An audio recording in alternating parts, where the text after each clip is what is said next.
नमस्कार, शुभ बिहानी सँगै अखबार दैनिकको खबर अपडेट खबर बुलेटिनमा यहाँलाई हार्दिक स्वागत छ। म किसान नेपाली। विभिन्न खबर बुलेटिन देश विदेशका घटनाक्रम सँगै आज पनि उपस्थित भइसकेका छौं। यहाँलाई हामीप्रति कुनै सल्लाह सुझाव एवं प्रतिक्रिया छन् भने तलको कमेन्ट बक्समा उल्लेख गर्न नभुल्नुहोला। यदि तपाईले अहिलेसम्म पनि हाम्रो च्यानल सब्स्क्राइब गर्नुभएको छैन भने सब्स्क्राइब गरिदिनु होला। सँगै रहेको बेल आइकन थिच्दिनु होला, जसले गर्दा तपाई समक्ष हाम्रा नयाँ अपडेटहरू सजिलै प्राप्त हुनेछन्। दर्शकबिन तपाईले हामीलाई कहाँदेखि हेर्दै अनि सुन्दै हुनुहुन्छ त पनि उल्लेख गरिदिनु होला। आज पहिलो पटक हेर्दै हुनुहुन्छ भने फर्स्ट टाइम भनेर कमेन्ट गरिदिनु होला। रेगुलर रूपमा हामीलाई हेर्दै आउनु भएको छ भने रेगुलर भनेर कमेन्ट गरिदिनु होला। र हाम्रो यो सामग्री मन परेमा विभिन्न माध्यमबाट आफन्तजन इष्ट मित्रमा शेयर गर्न नभुल्नु होला। र अन्त्यमा हाम्रो यो मेहनतको लागि भिडियोमा एक लाइक अवश्य गरिदिनु होला। आउनुहोस् खबर बुलेटिन सुरु गरौँ मुख्य खबरका शीर्षकबाट। केही दिनभित्रै प्रहरी ऐन आउँछ, प्रदेशसँग लाटे हुन्छ प्रधानमन्त्री प्रचण्डको भनाई। मानव सेवा नै सर्वोच्च सेवा, मन्त्री शर्मा। नयाँ राज्य सत्ता निर्माणका लागि संयुक्त मोर्चा महासचिव वैद्यको भनाई। खेलकुद मन्त्री लिम्बुद्वारा उर्लाबारी आगलागी पीडितसँग भेटघाट, सरकारले घाइते उपचारमा आवश्यक सहयोग गर्ने। सिंहदरबार भित्रको शौचालयमा आफै सफा गर्छु, उपसभामुख मगरको भनाई। सुन तस्करीको रुट बुझ्न रसुवा पुग्यो आयोग। बर्दियाका वरुण घिमिरेको हत्या आरोपमा 8 जना पक्राउ। झाडीमा भेट्यो सालनाल सहितको बच्चा। नेपाल एयरलाइन्सलाई राष्ट्रिय ध्वजावाहक सम्मान। विराटनगरमा एटिएम मेसिन फोडेको आरोपमा 1 जना पक्राउ। मङ्सिर लागिसक्दा पनि किन हटेन डेङ्गुको जोखिम। मेलम्ची पुनर्निर्माणमा सरकारको व्यवस्था, पानी वितरण 5 महिनादेखि बन्द। भूकम्प प्रभावित क्षेत्रमा अस्थायी घर टहरा बनाउन एमालेका स्वयंसेवक परिचालन। कालापत्थरबाट स्काई डाइभ गरेर विश्व कीर्तिमान। नदीजन्य सामग्री अवैध उत्खनन गर्नेलाई कैद र जरिवाना प्रावधान सहितको कानून ल्याइँदै राजनीतिक दलहरूको कारण गणतन्त्रमाथि प्रश्न उठ्यो, शेखर कोइरालाको भनाई। छठका लागि जनकपुरमा 4 करोडको केरा आयात। शनिबारका लागि एमालेले बोलायो विशेष बैठक। जिम्बाब्वेको हरारेमा हैजा फैलिएपछि संकटकाल घोषणा। गाजामा राहत सामग्री पुर्याउने मुस्किल, राष्ट्रसङ्घद्वारा भोकमरीको चेतावनी। इजरायल हमास युद्धका चुनौती विरुद्ध एकजुट हुन मोदीको आग्रह। र 7औं दक्षिण एसियाली कराते च्याम्पियनशिप हुँदै। अब समाचार विस्तारमा। प्रधानमन्त्री पुष्पकमल दाहाल प्रचण्डले प्रदेश सरकारका लागि आवश्यक प्रमुख प्रहरी समायोजन ऐन, निजामती ऐन र संघीय शिक्षा ऐन छिटै पारित गरेर कार्यान्वयनमा आउने दावी गरेका छन्। यी 3वटा ऐन मात्रै टुङ्गिएर प्रदेश सरकार शक्तिशाली हुने बित्तिकै जनताले प्रत्यक्ष रूपले सिंहदरबार हाम्रो घर दैलोमा आएझै भन्ने थाहा पाउने उनले दावी गरे। तनहुँको आँपुखरिन गाउँपालिकामा निर्माण भएको आँपुखरिन अस्पतालको उद्घाटन गर्दै प्रचण्डले जबसम्म प्रदेश सरकार हो भन्ने अनुभूति जनतालाई दिलाउन सकिँदैन तबसम्म प्रदेशको महत्व के हो भन्ने कुरा विश्वास दिलाउन पनि गाह्रो हुने बताए। प्रहरी समायोजन ऐन त बनिसकेको छ, खाली कार्यान्वयनको कुरा मात्रै हो। गएको 3-4 दिन लगातार प्रहरी, गृह मन्त्रालय र प्रधानमन्त्री कार्यालयमा लगातार छलफलमा छु, प्रधानमन्त्री प्रचण्डले भने। केही दिन भित्रै प्रहरी समायोजन ऐन कार्यान्वयनमा आउने र प्रदेशसँग लाठी हुने प्रचण्डले दावी गरे। लाठी नभइकन सरकार हुँदैन। जोसँग सेना छैन, पुलिस छैन, उसले ल एन्ड अर्डर मेन्टेन कसरी गर्छ? लाठी हुनेछ, प्रचण्डले भने। दोस्रो सरकार हुनका निम्ति नहुने कुरा कर्मचारी नै भएकाले संघीय निजामती ऐन छिट्टै पारित हुने प्रचण्डले बताएको छ। गठबन्धन भित्र सहमति गराउने कुरा आफैमा चुनौतीपूर्ण रहेको भन्दै प्रचण्डले धेरै मेहनत गरेर संघीय निजामती ऐन बनाएको जिकिर गरेका थिए। संचार तथा सूचना प्रविधि मन्त्री रेखा शर्माले मानव सेवा नै सर्वोच्च सेवा भएको बताएकी छिन्। मानव कल्याण समाज सेवा घर दाङ शाखा नारायणपुरको परीक्षण पछि आयोजित कार्यक्रममा उनले कुनै पनि क्षेत्रबाट गरिने मानव सेवा सर्वोच्च सेवा हुने भन्दै सडकमा अल्पत्र नागरिकलाई उद्धार गरेर स्याहार र उपचार गर्नु मानव सभ्यताका हिसाबले पनि सर्वोत्तम सेवा भएको बताएकी छन्। उनले मानव सेवाको पक्षमा सञ्चालित अभियानहरूमा सरकार सहित सबैले सहयोग गर्नुपर्ने भन्दै पछिल्लो समय जन्मदिन, विवाह, बुबा आमाको सम्झना आदिमा दान सहयोग गर्ने प्रचलन बढ्नु राम्रो भएको बताएकी छन्। उनले मानिस गरिबका कारणले भन्दा पनि बढी पारिवारिक हिंसाका कारणले घर छाडेर सडकमा निस्कने गरेको भन्दै हरेक घर परिवारलाई हिंसा रहित बनाउन जोड दिनुपर्ने र पीडितलाई मनोसामाजिक परामर्श पनि दिनुपर्ने बताएकी छन्। यसअघि उनले घोराई उपमहानगरपालिका 15 स्थित कस्तुरी नगर टोलवासीसँग शुक्रबार बिहान छलफल गर्दै हरेक योजना निर्माणदेखि कार्यान्वयन र मूल्याङ्कन सम्ममा टोल विकास समितिहरू लाग्नुपर्ने बताएकी छन्। विशेष गरी स्थानीयहरूको विकासको नेतृत्व स्थानीय तहले गर्नुपर्ने बताउँदै उनले त्यसका लागि संघ र प्रदेश सरकारको समन्वय आवश्यक रहेको बताएकी छन्। नेकपा क्रान्तिकारी माओवादीका महासचिव मोहन वैद्य किरणले नयाँ राज्य सत्ता निर्माणका लागि संयुक्त मोर्चा निर्माणको आवश्यकता औलाएका छन्। नेपाल सम्मत 1144 को अवसरमा आयोजित एक कार्यक्रममा वैद्यले अहिलेको राज्य व्यवस्था भत्काएर नयाँ राज्य व्यवस्था निर्माणका लागि संयुक्त मोर्चा आवश्यक रहेको बताएका छन्। पहिचान सहित संहिता भन्ने माओवादीको एउटा पक्ष सरकारमा नै छ। पुरानो राज्य सत्तालाई भत्काएर नयाँ राज्य सत्ताको निर्माणका लागि हामी जनतालाई साथ लिएर सशक्त रूपमा अगाडि बढ्न जरुरी छ। उनले भने जनताको बीचमा भिजेर पुरानो राज्य सत्ता दलाल पुँजीपति वर्ग र बचेका समान्त वर्गलाई ध्वस्त पारेर यो संविधानलाई ध्वस्त पार्ने यो संसदीय व्यवस्थालाई पनि अन्त्य गर्ने गरेर एउटा नयाँ संविधान लेख्ने हिसाबले सम्पूर्ण देशभक्त क्रान्तिकारीहरू र वामपन्थीहरू सबै जनतालाई एकबद्ध बनाएर एउटा गतिलो संयुक्त मोर्चा बनाउन र राम्रो जलधार तयार पार्न जरुरी छ र यो सत्तालाई व्यवस्थाको विकल्प नयाँ संविधानको निर्माण हो र त्यो देशमा हामी जानुपर्छ। हाम्रो पार्टीले त्यही निर्णय गरेको छ। यस्तै उनले संहिता कार्यान्वयनको लागि समेत संघर्षको विकल्प नभएको बताएका छन्। युवा खेलकुद मन्त्री डिगबहादुर लिम्बुले मोरङको उर्लाबारीमा भएको आगलागीमा परि घाइते भएकाहरूको स्वास्थ्य अवस्था बारे जानकारी लिएका छन्। शुक्रबार कीर्तिपुर स्थित वन सेन्टरमा पुगेर खेलकुद मन्त्री लिम्बुले घाइते भएका 25 जनाको स्वास्थ्य अवस्था बारे जानकारी लिएका हुन्। निरीक्षणपछि सञ्चारकर्मीहरूसँग मन्त्री लिम्बुले बिरामीहरूको उपचारमा सरकारले सक्दो प्रयास गर्ने प्रतिबद्धता जनाए। उनले भने जहाँसम्म उपचारको कुरा छ सरकारले केही कमी कमजोरी नगरी तपाईको जीवन रक्षाको निम्ति जति प्रयास गर्नुपर्छ सरकारले गर्छ। विश्वास दिलाउन चाहन्छु सबै सकुशल फर्किनेछन्। उनले बिरामी निको भएर फर्केर आइसकेपछि दीर्घकालीन असर पुगेको कुरामा पनि सोच्ने भन्दै भने दीर्घकालीन रूपमा के गर्ने भन्ने कुरामा बिरामी निको भएर फर्केर आइसकेपछि के गर्ने भन्ने कुरामा छलफल गर्नेछौँ। बिरामीको उपचारमा हाम्रो पहिलो ध्यान जानेछ।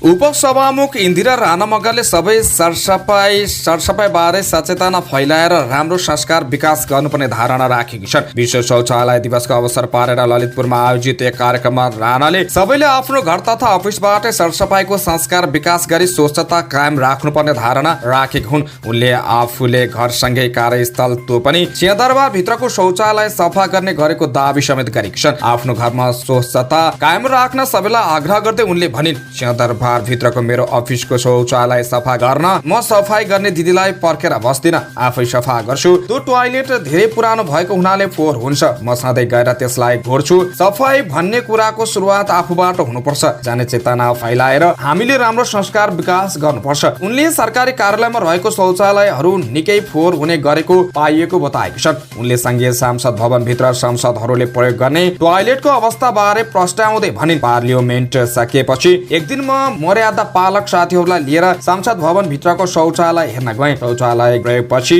पुरुष माननीय ज्यूहरूले फ्लस समेत नगर्ने रहेछन्। महिला माननीय ज्यूले त प्याडको प्रयोगपछि डस्टबिनमा समेत नहाल्ने गरेको पाएँ। मैले त्यो सन्दर्भमा मिटिङमै कुरा राखेँ। राणाले नेपालमा ठुलो महल बनाउन दिन नहुने बताउँदै हरेक व्यक्तिले ठुला घर बनाउँदै जाँदा खेतीका लागि जग्गा बाँकी नरहने धारणा राखिन्। उनले आफू मेयर भएको भए महल बनाउने नक्सा पास रोकिदिने समेत बताएकी छन्।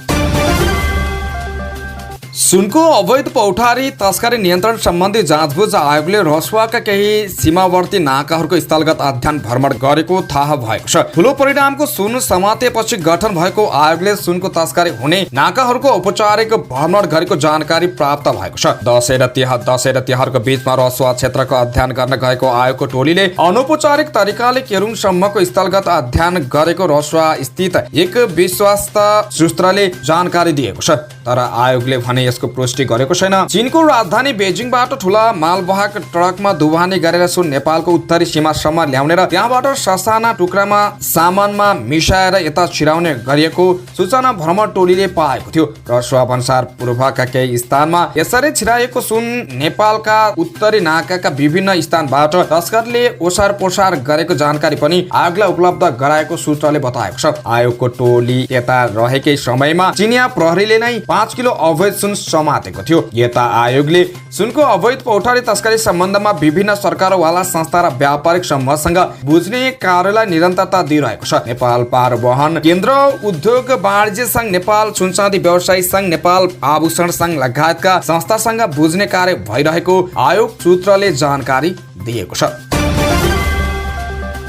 टिकटकमाथि बन्देज लगाउने सरकारको निर्णय विरुद्ध परेका रिट निवेदकहरूमाथि आगामी सोमबार प्रारम्भिक सुनवाई हुने भएको छ। पेश भएका 7वटा रिट निवेदकहरू दर्ता गर्दै सर्वोच्च अदालतले 4 मङ्सिर आगामी सोमबारका लागि पहिलो पेशी तोकेको हो। प्रारम्भिक सुनवाईको दिन एकजना न्यायाधीशको एकल इजलासमा मुद्दाको सुनवाई हुनेछ। रिट निवेदन पेश गरेका कानुन व्यवसायीहरूले तत्काल सरकारको निर्णय कार्यान्वयनमा रोक लगाउनुपर्ने भनी अन्तरिम आदेशको माग समेत राखेका छन्। बर्दियाको गुलरिया नगरपालिका 5 मा रहेको सुएलबामा हत्या अभियोगमा 8 जनालाई पक्राउ गरिएको छ। प्रहरीले घटनाको मुख्य आरोपमा गुलरिया नगरपालिका 6 का 23 वर्षीय सुलभ थापा, 24 वर्षीय धीरज ठाकुर, वडा नम्बर 5 का 19 वर्षीय दीपेश बुढामगर, वडा नम्बर 8 का 19 वर्षीय सन्दीप थारू र दीनानाथ चौधरीलाई पक्राउ गरेको हो। कार्तिक 26 गते राति 23 वर्षका वरुण घिमिरेलाई पुरानो रिसिपीका कारण हत्या गरेको अभियोगमा उनीहरूलाई पक्राउ गरिएको प्रहरीले जनाएको छ। घिमिरेको हत्यामा सहयोगी भूमिका निर्वाह गरेको आरोपमा गुलरिया नगरपालिका 6 का 18 वर्षीय रक्षक भनिने रोशन शाह, वडा नम्बर 4 का निश्चल थापा छेत्री र ठाकुर बाबा, नगरपालिका 3 विदुरपुरका 23 वर्षीय तर्क भण्डारीलाई नियन्त्रणमा लिएको जिल्ला प्रहरी कार्यालय बर्दियाका प्रहरी नायब उपरीक्षक तुलसीराम अर्यालले जानकारी दिनुभयो। हेटौडाको हुप्रा चोरको एक झाडीमा चालनाल सहित नवजात शिशु फेला परेको छ। बच्चा रोएको आवाज सुनेपछि स्थानीयले प्रहरीलाई खबर गरेका थिए। चालनाल सहितको बच्चा यत्तिकै झाडीमा फालिदिँदा शिशुको खुट्टा र हातमा सामान्य घाउ लागेको छ। प्रहरीले उद्धार गरी अस्पताल पुर्याएको नवजात शिशुलाई मानव सेवा आश्रमले संरक्षणमा लिएर उपचार गराइरहेको छ। हेटौडा अस्पतालमा उपचाररत शिशुको अवस्था भने सामान्य रहेको मानव सेवा आश्रम मकवानपुरकी संयोजक ईशा थापाले बताएका छन्। बच्चा कसले सडकमा ल्याएर फालेको हो हालसम्म खुल्न सकेको छैन। यस सम्बन्धमा अनुसन्धान चलिरहेको जिल्ला प्रहरी कार्यालय मकवानपुरका प्रहरी उपरीक्षक रुद्र पराजुलीले बताएका छन्। यस वर्षको चाड पर्वमा कसैले बस्नु पर्दैन सडकमा भन्ने मुन्नाराका साथ मानव सेवा आश्रम र उनी छोइङ डोल्मा फाउन्डेसनले गत असोज 27 गतेदेखि यही मङ्सिर 4 गतेसम्म विशेष अभियान सञ्चालन गरेको छ। बेसहारा, अशक्त, असहाय, अनाथ, अभिभावक बिन, मानसिक तथा शारीरिक रूपमा कमजोर, सडक आश्रित मानवको उद्धार, पारिवारिक पुनर्मिलनदेखि उनीहरूसँग दशैं तिहार, छठ जस्ता पर्व मनाउने गरी सो अभियान सञ्चालन गरिएको हो। नेपाल वायु सेवा निगम नेपाल एयरलाइन्सले उत्कृष्ट राष्ट्रिय ध्वजवाहक सम्मान पाएको छ। भारतको मुफासिप मिडिया हबले भारतमा उडान गर्ने अन्तर्राष्ट्रिय एयरलाइन्स मध्ये सन् 2023 को लागि वायु सेवा निगमलाई उत्कृष्ट राष्ट्रिय ध्वजवाहक सम्मानको लागि छनौट गरेको हो। भारतको मुसाफिर ट्राभल्स टुरिज्म क्षेत्रमा लामो समयदेखि टुरिज्म बोर्डिङ तथा प्रचार प्रसार गर्दै आएको कम्पनी हो। निगमका अनुसार गएको कार्तिक 30 गते नोभेम्बर 15 मा भारतको राजधानी नयाँ दिल्लीमा आयोजित एक कार्यक्रममा सम्मानको घोषणा गरिएको थियो। निगमका कार्यकारी अध्यक्ष युवराज अधिकारीले प्राप्त सम्मानले अझै जिम्मेवारी पूर्वक निगमको सेवालाई प्रभावकारी बनाउन प्रेरणा मिलेको बताउनु भयो। उहाँले निगमको सेवा तथा गुणस्तर अन्तर्राष्ट्रिय स्तरको भएको र यसको वृद्धिमा लगातार प्रयास भइरहेको कुरा प्राप्त सम्मानले पुष्टि गरेको दावी गर्नुभयो। निगमले अहिले अन्तर्राष्ट्रिय तर्फ 4 थान वाइड बडी जहाज मार्फत भारतको नयाँ दिल्ली, मुम्बई, बेंगलोर, दुबई, दोहा, दमाम, बैंकक, हङकङ, मलेसिया, जापान लगायत 10 गन्तव्यमा उडान गरिरहेको छ। त्यसैगरी अन्तर्राष्ट्रिय तर्फ 2 वटा ट्विन एटर जहाजबाट ताप्लेजुङ, इलाम, भोजपुर, फाप्लु, थाम खर्क, खानी डाँडा, रुकुम, नेपालगञ्ज, हुम्ला, जुम्ला, डोल्पा, बाजुरा, दाङ, रेसुङ्गा लगायतका 15 गन्तव्यमा उडान गरिरहेको छ। दशैं तिहार जस्ता चाडपर्वमा यात्रुको चाप र आवश्यकतालाई मध्यनजर गर्दै निगमले एउटा जहाज नेपालगञ्जमा राखेर त्यहाँबाट रुकुम, हुम्ला, जुम्ला, डोल्पा, बाजुरा जस्ता दुर्गम क्षेत्रमा यात्रुलाई सेवा दिइरहेको निगमले उल्लेख गरेको छ। विराटनगरको मुख्य बजारमा एटीएम मेसिन फोडेर पैसा चोरी गरेको आरोपमा 1 जना पक्राउ परेका छन्। पक्राउ पर्नेमा विराटनगर 11 घर भई वडा नम्बर 9 गुन्द्री बजारमा डेरागाडी बस्ने 30 वर्षीय मुकेश कुमार कामत रहेका छन्। उनलाई विराटनगरको महेन्द्र चोकमा रहेको नबिल बैंकको एटीएम मेसिन फोड्दै गर्दा प्रहरीले पक्राउ गरेको मोरङ प्रहरीका प्रवक्ता डीएसपी रञ्जन कुमार शाहले बताएको छन्। प्रवक्ता डीएसपी दाहालका अनुसार विराटनगर 9 महेन्द्र चोकमा रहेको नबिल बैंकको एटीएम मेसिन कार्तिक 30 गते बिहानको करिब 3 बजेतिर फोड्दै गर्दा कामत पक्राउ परेका हुन्। कामतले चाबी र सानो फलामको चुकुलले एटीएम मेसिन खोल्ने प्रयास गरेका थिए। उनको साथबाट प्रहरीले 2 थान चाबी र सानो चुकुल बरामद गरेको छ। पक्राउ परेका कामत विरुद्ध चोरी उद्योग मुद्दामा म्याद थप गरी अनुसन्धान अघि बढाएको प्रहरीले जनाएको छ।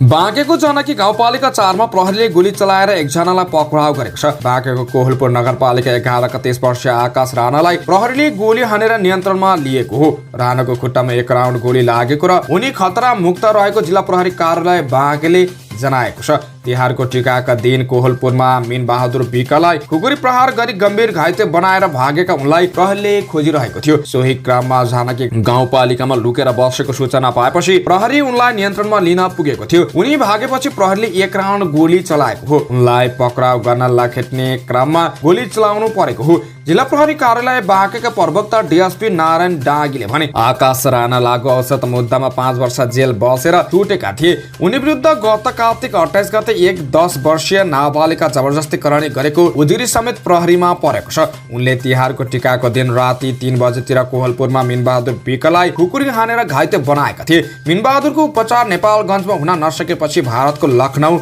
लगिएको छ। मङ्सिर सुरु हुँदा पनि डेङ्गुको जोखिम कम भएको छैन। अघिल्लो वर्षको अवस्था हेर्ने हो भने डेङ्गु सामान्यतया जेठदेखि भदौसम्म तीव्र रूपमा फैलिएर असोज महिना लागेपछि बिस्तारै संक्रमण ओह्रालो लाग्ने गरेको पाइन्छ। जसकारण चिसो मौसम सुरु हुनु र बिस्तारै मनसुन बाहिँदै जाँदा डेङ्गु संक्रमण बढाउने लामखुट्टेको प्रभाव कम हुँदै जानु हो। तर यो वर्ष भने मङ्सिर महिना लागिसक्दा पनि संक्रमणको जोखिम कम भएको छैन। टेकु स्थित शुक्रराज ट्रपिकल तथा सरुवा रोग अस्पतालमा डेङ्गुका शंकास्पद बिरामी दैनिक 12 जना पुग्ने गरेको सरुवा रोग विशेषज्ञ डाक्टर शेरबहादुर पुन बताउँछन्। उनी भन्छन् चिसो मौसम सुरु भइसक्दा पनि डेङ्गुको जोखिम घटेको छैन। तापक्रम 10 डिग्री सेल्सियस भन्दा तल नओर्लिएसम्म जोखिम कायम रहन्छ। संक्रमण घट्न अझै 2 हप्ता जति लाग्न सक्ने डाक्टर पुन बताउँछन्। अघिल्ला वर्षहरूमा असोज महिनाको अन्त्यसम्ममा डेङ्गुको जोखिम बिस्तारै कम भएर जान्थ्यो। तर यो वर्ष अलि लामो समय रह्यो। कार्तिक महिना सकिँदा पनि जोखिम कम भएको छैन उनी भन्छन्। त्यस्तै प्रधानमन्त्री पुष्पकमल दाहाल प्रचण्डले सुरक्षा निकायका प्रमुखहरूसँग देशको सुरक्षा अवस्था बारे जानकारी लिएका छन्। ब्रिफिङ सुनिसकेपछि प्रधानमन्त्री प्रचण्डले देशको सुरक्षा अवस्था सामान्य रहेको निष्कर्षमा पुगेका छन्। शुक्रबार बिहान तनहुँको आफूखैरेनीमा आयोजित कार्यकर्ता भेटघाटमा प्रधानमन्त्री प्रचण्डले भने बिहानै मात्रै मैले सुरक्षा निकाय प्रमुखहरूसँग कुरा गरेको थिएँ। देशको सुरक्षा अवस्था सामान्य छ। जनताको निकै ठूलो सङ्घर्ष र बलिदानीबाट प्राप्त अधिकार उल्टाउने कोसिस भइरहेको दोहोर्याउँदै त्यसलाई एकबद्ध भएर परास्त गरिने समेत बताएका छन्। नेपाली जनताले निकै ठूलो सङ्घर्ष र बलिदान गरेका कारण देशमा उत्पीडित वर्ग, जाति, क्षेत्र, लिङ्गले अधिकार पाएका छन्। केही तत्त्वलाई जनताले अधिकार पाएको कुरा पचेको छैन। उनीहरू विभिन्न षड्यन्त्रमा लागेका छन्। उनले भने 12 बुँदे समझदारीका पक्षधर शक्ति परिवर्तनको रक्षाका निम्ति एकै ठाउँ छौं। त्यसैले प्रतिगामी दुस्साहसलाई दृढताका साथ परास्त गर्छौं। आफूले सरकारको नेतृत्व गर्ने बेला देशको अर्थतन्त्र चुनौतीपूर्ण रहे पनि अहिले राम्रो सुधार भएको उनले बताएका छन्। यद्यपि दबाव मुक्ति भने नभइसकेको जानकारी गराउँदै उनले अर्थतन्त्र सुधारका उपाय खोज्न आगामी 4 गते बृहत बैठक बोलाएको जानकारी गराएका छन्। झण्डै 70 अर्ब रुपियाँ भन्दा बढी खर्च भइसकेको मेलम्ची खानेपानी आयोजनाले पछिल्लो 3 वर्ष यता बाढी पहिरोको मारसँगै सरकारी अपेक्षा समेत खेपिरहेको छ। गत सालमा बाढीले ल्याएको गेग्रानले मुहान क्षेत्रमा असर पुगे पनि सरकारले पुनः निर्माणमा व्यवस्था गरेको हो। जसका कारण काठमाडौँ उपत्यकामा मेलम्चीको पानी वितरण 5 महिनादेखि बन्द छ। बाढीको गेग्रानले हेडओक क्षेत्र पुरिएको 3 महिना बित्दा पनि क्षतिको विवरण संकलन गर्न आयोजनाका कर्मचारी मुहान क्षेत्रमै पुग्न सकेका छन्। अहिले मुहान क्षेत्र पुग्ने सडक नै बनाउनु पर्ने अवस्था छ। गत आर्थिक वर्ष करिब 7 करोड रुपियाँ खर्चेर मर्मत गरिएको हेडवर्क्स स्थित पानी पठाउने सुरुङको मुखमा बाढीले ल्याएको अन्दाजी 15 देखि 20 फिट अग्लो गेग्रानले थुप्रो लागेको हो। गेग्रान हटाएपछि मात्र पानी अस्थायी रूपमा काठमाडौँ ल्याउन सकिन्छ। कर्मचारी मुहान क्षेत्रमा पुग्न नसक्दा बाढीले गरेको क्षति मर्मतका लागि लाग्ने लागत र समय अनुमान नै हुन सकेको छैन। नेपालीहरूको ठूलो चाड विजय दशमी र तिहार सकिएसँगै काठमाडौँ उपत्यका फर्किनेको संख्या बढेको छ। काठमाडौँ उपत्यका भित्रिने मुख्य नाका नागढुङ्गा थानकोटबाट उपत्यका भित्रिनेहरू चाडपर्व सकिएसँगै फर्किन थालेका हुन्। सरकारी बिदा सकिएको र निजी क्षेत्रमा काम गर्नेहरूको पनि चाडबाड बिदा सकिएसँगै झोला बोकेर फर्किनेहरू काठमाडौँ उपत्यकाका सडकहरूमा बाक्लै देखिन्छन्। सरकारी तथा निजी कार्यालयहरू खुल्न थालेसँगै काठमाडौँ उपत्यका भित्र बसेर कामकाज गर्नेहरू तथा चाडपर्व मनाउन घर गएकाहरू फर्किन थालेका छन्। काठमाडौँ उपत्यका छिर्ने मुख्य नाकाहरू तथा बस पार्कमा घरबाट काठमाडौँ फर्किनेहरूको चहल पहल बाक्लो देखिन थालेको छ।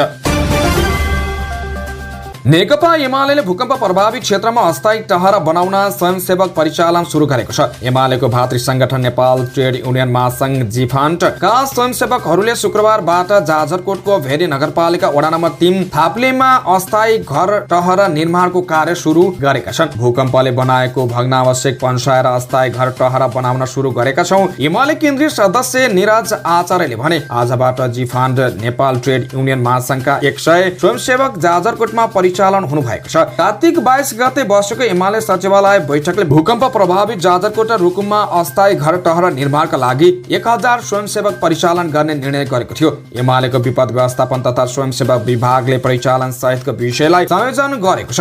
1000 स्वयंसेवक खटिनु हुन्छ। हामीले 25 जनाको समूहको 40 वटा टोली बनाएर हटाउने छौं। 100 साथीहरू स्वयंसेवकको आवश्यक सहयोग गर्न खटिनु हुन्छ। विभागमा प्रमुख किरण पौडेलले भने केही साथीहरू आजबाट खटिनु भए पनि आइतबारबाट पूर्ण रूपमा परिचालन हुनेछ। अभियान 2 सातासम्म चल्नेछ। अस्ट्रेलिया सरकारले भूकम्प प्रभावितका लागि 6 लाख अमेरिकी डलर 7 करोड 98 लाख 85,200 रुपियाँ बराबरको सहयोग गर्ने भएको छ। यो सहयोग रकम भूकम्प प्रभावितलाई आपतकालीन सेवा प्रदान गर्न र जीवन रक्षाका लागि उपयोग गरिने राष्ट्रिय सरकारले जानकारी गराएको छ। यस्तै सहयोग क्षतिग्रस्त सार्वजनिक पूर्वाधार निर्माणमा पनि सहयोग हुनेछ। जाजरकोट केन्द्रबिन्दु भएर कार्तिक 17 गते राति गएको 6.4 म्याग्निट्युडको भूकम्पले 154 जनाको ज्यान गएको छ भने 375 जना घाइते भएका छन्। भूकम्पबाट जाजरकोट र रुकुम पश्चिम सबैभन्दा बढी प्रभावित छन्। भारतकी व्यवसायी स्काई डाइभर शीतल महर्जनले सगरमाथा क्षेत्रको कालोपत्थरबाट स्काई डाइभ गरेर विश्व कीर्तिमान कायम गरेकी छन्। कालोपत्थरमा 5317 मिटर उचाइबाट स्काई डाइभ गरेर महर्जनले महिलातर्फ नयाँ रेकर्ड कायम गर्दै गिनिज बुक अफ वर्ल्ड रेकर्डमा दर्ता गराएकी हुन्। यसअघि कालोपत्थरमा महिला स्काई डाइभिङको 5342 मिटर रेकर्ड कायम थियो। महर्जनको उक्त रेकर्ड तोडेर विश्व कीर्तिमान कायम गरेकी हुन्। न्युजिल्यान्ड र अमेरिकाका 2 स्काई डाइभर को रेकर्ड थियो। 51 वर्षीय महाजन भारतको पुनकी स्काई डाइभ र खेलकुद क्षेत्रमा सक्रिय छिन्। उनले भारतको प्रसिद्ध पद्मश्री पुरस्कार प्राप्त गरेकी छिन्। एभरेस्ट स्काई डाइभ कम्पनी मार्फत गएकी महर्जनले 11 नोभेम्बरदेखि 13 सम्म सगरमाथा क्षेत्रबाट 4 पटक स्काई डाइभ गरेर कीर्तिमान कायम गरेको कम्पनीले जनाएको अध्यक्ष सुमन पाण्डेले जानकारी दिए। माओवादी केन्द्रका नेता जनक बर्तौलालाई खुकुरी प्रहार गरेको आरोपमा प्रहरीले 3 जनालाई पक्राउ गरेको छ। 22 कार्तिकमा बानेश्वरमा बर्तौलामाथि खुकुरी प्रहार गरेर भागेका 3 जनालाई प्रहरीले पशुपति नगर इलामबाट पक्राउ गरेको हो। पक्राउ पर्नेमा बाँकेका शेरबहादुर सारू र आशिष लामिछाने मगर र झापक कैलाश भन्ने टेक बहादुर प्रधान छन्। माओवादीको बागमती प्रदेश सदस्य एवं अखिल नेपाल खेलकुद महासंघका उपाध्यक्ष बर्तौलामाथि 22 कार्तिकमा बानेश्वर स्थित आइप्लेक्समा मल नजिकै खुकुरी प्रहार भएको थियो। प्रहरी अनुसार आक्रमणमा संलग्नहरूले बर्तौलामाथि सांघातिक आक्रमण गर्ने योजना अनुसार 3 महिनादेखि नै घर, कार्यालय, जिम लगायतको निगरानी गरेका थिए। घटना भएको दिन शेरबहादुरले पछाडिबाट खुकुरी हानेका थिए। बर्तौलामाथि आक्रमण गरेपछि उनीहरू एउटा घरमा पुगेर कपडा फेरेर नयाँ बस पार्क पुगेका थिए, जहाँबाट झापा हुँदै इलाम पुग्ने व्यवस्था टेक बहादुरले मिलाएका थिए। प्रहरीले घटनाको योजनाकार भने खुलाएको छैन, तर आक्रमणको योजना काठमाडौँको एक होटलमा बनाएको र यसबारे 3 जना नै जानकार रहेको प्रहरीको दाबी छ। पक्राउ परेका 3 जना यसअघि पनि चोरी, डाका, हात हतियार र ज्यान सम्बन्धी उद्योग जस्ता मुद्दामा सजाय काटेका व्यक्ति हुन्। प्रहरीका अनुसार जिल्ला अदालत काठमाडौँले ज्यान मार्ने उद्योग कसुरमा अनुसन्धानका लागि 10 दिन थुनामा राख्न अनुमति दिएको छ। अवैध तरिकाले ढुङ्गा, गिटी, बालुवा उत्खनन गर्ने क्रसर व्यवसायलाई कारबाही गर्ने प्रावधान समेटिएको विधेयक संसदमा दर्ता भएको छ। निर्माणमुखी सामग्रीको व्यवस्थापन तथा नियमन सम्बन्धमा व्यवस्था गर्न बनेको विधेयक केही दिन अघि संघीय मामिला तथा सामान्य प्रशासन मन्त्रालयले प्रतिनिधि सभामा दर्ता गरेको हो। विधेयकमा स्थानीय तहले आफ्नो भौगोलिक क्षेत्रभित्र रहेका नदीजन्य निर्माण सामग्रीको संरक्षण गर्नुपर्ने व्यवस्था गरेको छ। साथै स्थानीय तहले आफ्नो भौगोलिक क्षेत्रभित्र रहेका नदीबाट नदीजन्य सामग्रीको संकलन र घाट गद्दी गरी बिक्री गर्ने काम आफैले गर्नुपर्ने उल्लेख छ। स्थानीय तह वा अनुमति पत्र प्राप्त व्यक्तिले कानून बमोजिम निर्माणमुखी सामग्रीको उत्खनन, संकलन वा प्रशोधन गर्दा सामान्यतया वातावरण मैत्री प्रविधिको प्रयोग गर्नुपर्ने भनिएको छ। अनुमति बिना क्रसर व्यवसाय सञ्चालन गरिरहेका 5 वर्षसम्म कैद र 10 लाख रुपियाँसम्म जरिवाना वा दुवै सजाय हुने व्यवस्था विधेयकमा छ। राज्यले निर्धारण गरेको सीमा क्षेत्र भन्दा बाहिर कृपया निर्माणमुखी खनिज पदार्थको उत्खनन वा संकलन गरे वा गराएमा स्वीकृति वातावरणीय अध्ययन प्रतिवेदन विपरीत निर्माणमुखी सामग्रीको उत्खनन संकलन प्रशोधन वा दुवानी गरेमा उक्त सजाय हुने प्रस्ताव विधेयकमा गरिएको हो।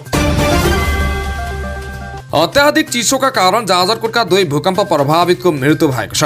मृत्यु हुनेमा भेरी नगरपालिका 2 का 88 वर्षीय धुलेश्वर कार्की र बारेकोट गाउँपालिका 4 जिरीका नरेन्द्र बहादुर चिया रहेका छन्। भूकम्पले घरबास गुमेपछि उनीहरू त्रिपाल मुनि बस्दै आएका छन्। कार्की र सिंह दुवै दमका दीर्घरोगी भएको र अत्याधिक चिसोका कारण रोगले च्याप्दै गएपछि दुवैको मृत्यु भएको बारेकोट गाउँपालिकाका अध्यक्ष वीरबहादुर गिरीले जानकारी दिए। उनीहरू दमको दीर्घरोगी हुनुहुँदो रहेछ। त्रिपाल मुनि बस्ने हुँदा अत्याधिक चिसोले च्यापेपछि मृत्यु भएको पाइएको छ। अध्यक्ष गिरीले भने जाजरकोटमा भूकम्प पछि 34,000 भन्दा बढी घर परिवार त्रिपाल मुनि बस्दै आएका छन्। त्रिपाल मुनिको बसाइले बालबालिका, सुत्केरी, दीर्घरोगी र ज्येष्ठ नागरिक थप प्रभावित भएका छन्। बारेकोटको माथिल्लो भागमा हिउँदमा हिउँ पर्ने भएकाले चिसो अत्याधिक बढ्दै गएको छ। गत साता नलगढा नगरपालिका 4 मा पनि चिसोका कारण 2 जना दीर्घरोगीको मृत्यु भएको थियो।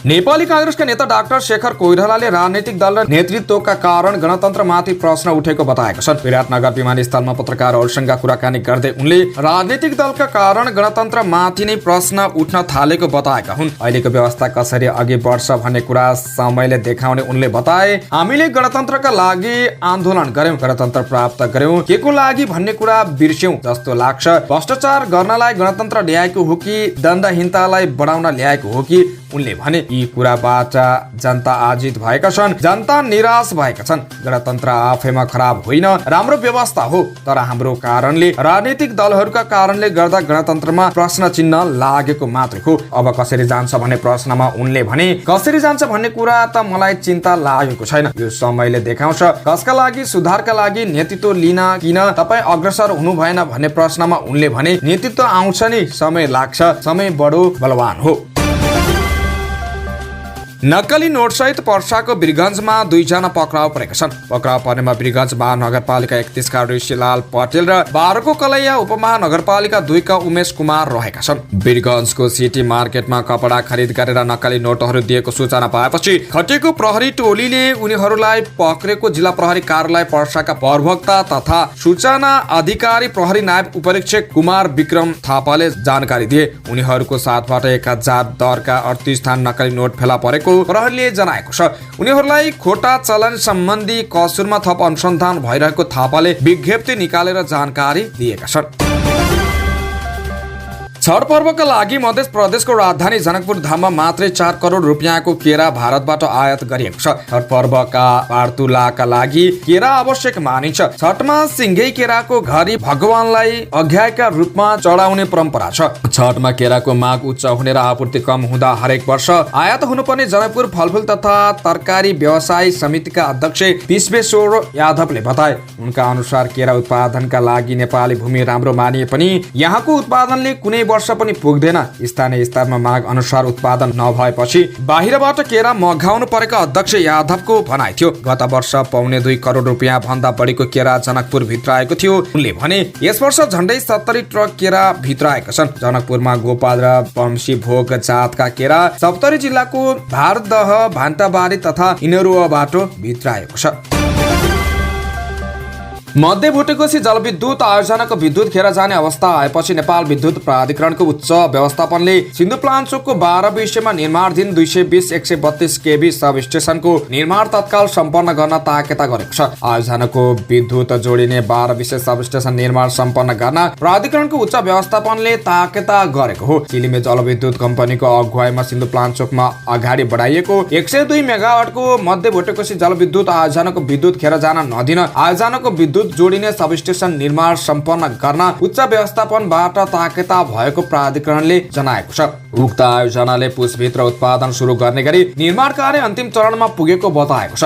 कार्यकारी निर्देशक कुलमान घिसिङ र आयोजना व्यवस्थापन निर्देशनालयका उप कार्यकारी निर्देशक तारा प्रसाद प्रधान सम्मिलित प्राधिकरणको उच्च स्तरीय टोलीले बिहिबार सब स्टेशन निर्माण स्थलको अनुगमन भ्रमण गरी बाँकी कामहरू तत्काल सम्पन्न गर्न निर्देशन दिएको हो। टोलीले आयोजना व्यवस्थापन र निर्माण व्यवसायीसँग निर्माणमा देखिएका समस्या, उपकरण आपूर्तिको अवस्था, निर्माण सम्पन्न हुने तालिका लगायतका विषयमा छलफल गरेको थियो। सब स्टेशनको निर्माण आगामी माघको पहिलो हप्ताभित्र सम्पन्न गर्ने तालिका तय गरिएको छ। कार्यकारी निर्देशक घिसिङले निर्माण व्यवसायीले पछिल्लो समयमा आफ्नो कार्य सम्पादनमा सुधार गरी सब स्टेशन निर्माणमा राम्रो प्रगति हासिल गरेको बताएका छन्। घिसिङले सब स्टेशनमा राखिने उपकरणहरू सम्पूर्ण आपूर्ति भइसकेको र केही जडान पनि भइसकेको अवस्थामा जनशक्ति थप गरी जडान कार्यलाई तीव्रता दिन निर्देशन दिएका छन्।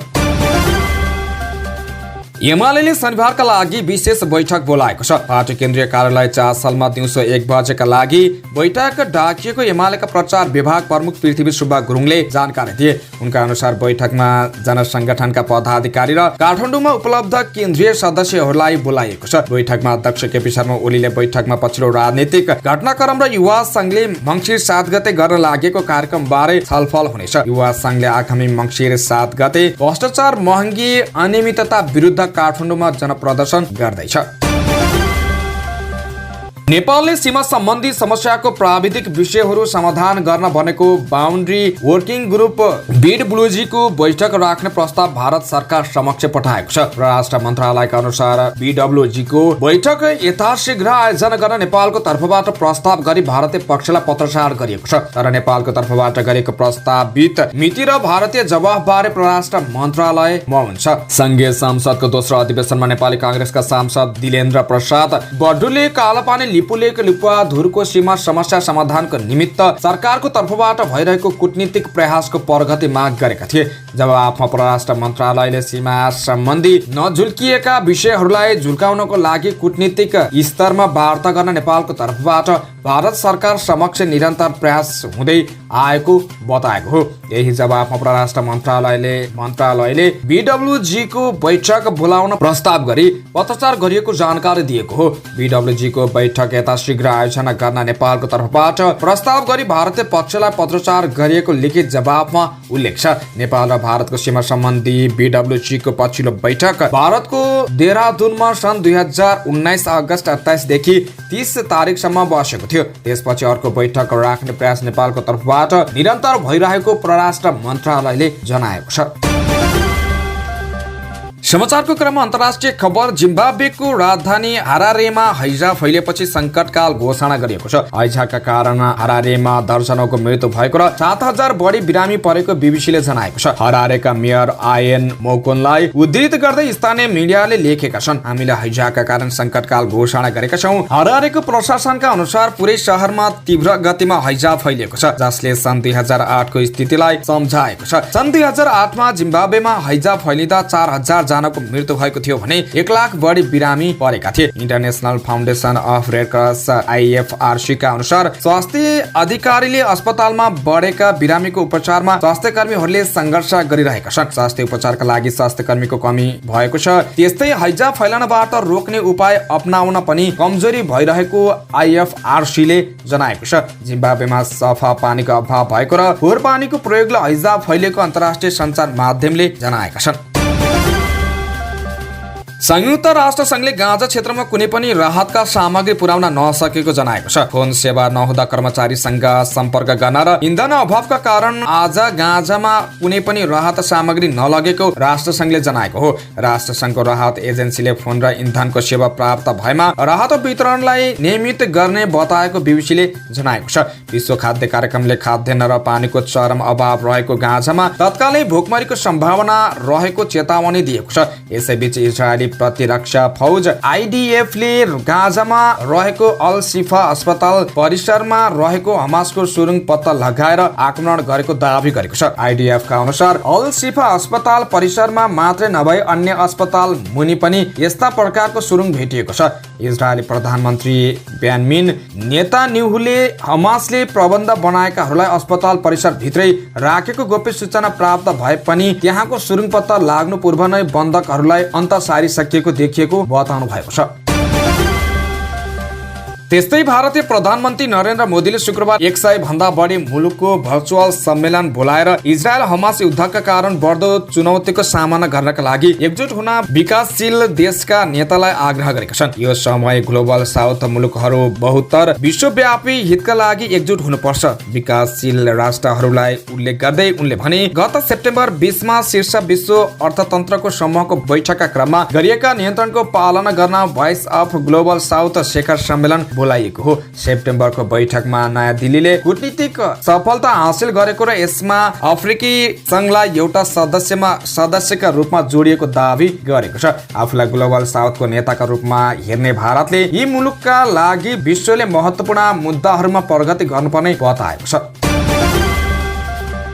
नेपाल कराते महासंघले 7औं दक्षिण एसियाली कराते च्याम्पियनशिप आयोजना गर्ने भएको छ। शुक्रबार काठमाडौँमा पत्रकार सम्मेलन गर्दै महासंघले आगामी मङ्सिर 12 गतेदेखि 17 गतेसम्म एकेएफ रेफ्री सेमिनार र 7औं दक्षिण एसियाली कराते च्याम्पियनशिप आयोजना गर्ने जानकारी दिएको हो। महासंघले 25 वर्षपछि च्याम्पियनशिप आयोजना गर्न लागेको जानकारी दिएको हो। नेपालको इतिहासमा 25 वर्षपछि यस्तो प्रतियोगिता आयोजना गरिएको हो। यो एउटा करातेको विकासमा एउटा कोसे ढुङ्गा हुन सक्छ, नेपाल कराते महासंघ भनेको छ। च्याम्पियनशिपमा बंगलादेश, भुटान, भारत, नेपाल, पाकिस्तान र श्रीलङ्का लगायतका देशहरूको सहभागिता रहने संघले जानकारी दिएको छ। आयोजकले सबै सहभागीहरूको लागि एक विधायी रात्रि भोज समेत आयोजना गर्नेछ। हवस् त नै खबरसँगै आजलाई अखबार दैनिक सकियो। स्वच्छ, ताजा अनि निष्पक्ष समाचारको लागि हाम्रो च्यानल सब्स्क्राइब गर्न नभुल्नुहोला। बिदा हुन्छौँ, नमस्कार।